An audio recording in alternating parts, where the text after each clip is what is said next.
Hello well grown people, hari ini saya ingin membahas sesuatu yang negatif di dalam kita ternyata bisa positif jika digunakan di tempat dan waktu yang tepat.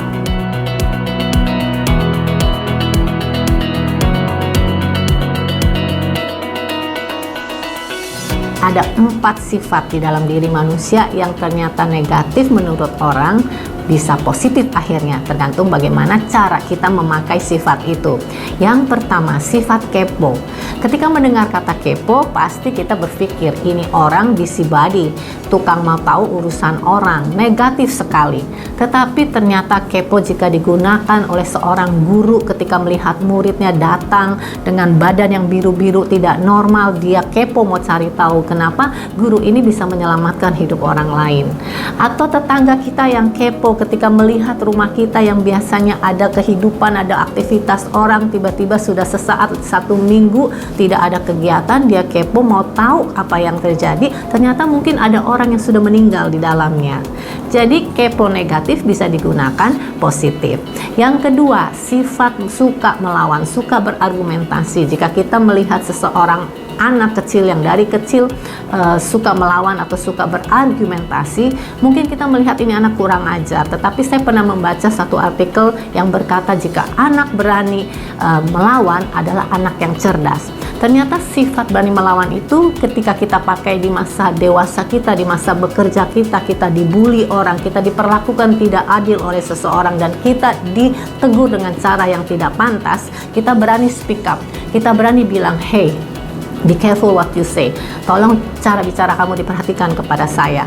Jadi kita bisa menegur seseorang yang tidak menghormati kita dengan baik, tidak membiarkan diri kita diinjak-injak atau disrespect. Oke. Yang ketiga, sifat penakut. Ada orang yang punya dikit-dikit rasa penakut. Pasti kita sebel ya. Aduh, lu begini aja takut. Aduh, lu begini aja takut. Tetapi ternyata rasa takut itu ada baiknya. Contoh, ketika Anda takut mati, Anda akan berusaha menjadi orang yang punya hidup sehat. Anda akan mengawasi pola makan Anda akan rajin olahraga, sehingga rasa takut itu akan melindungi kita dari penyakit. Kita akan lebih sehat karena takut mati. Ada orang yang takut miskin, ya kan? Kalau dia takut miskin, dia akan menjadi orang yang rajin, bekerja keras, terus berusaha kreatif, terus mau berusaha untuk maju, ada ambisi. Jadi rasa takut untuk miskin akan membawa dia untuk maju. Yang ketiga, mungkin rasa takut gemuk. Ya, kalau orang takut gemuk, dia juga akan menjaga pola makannya, pola hidupnya.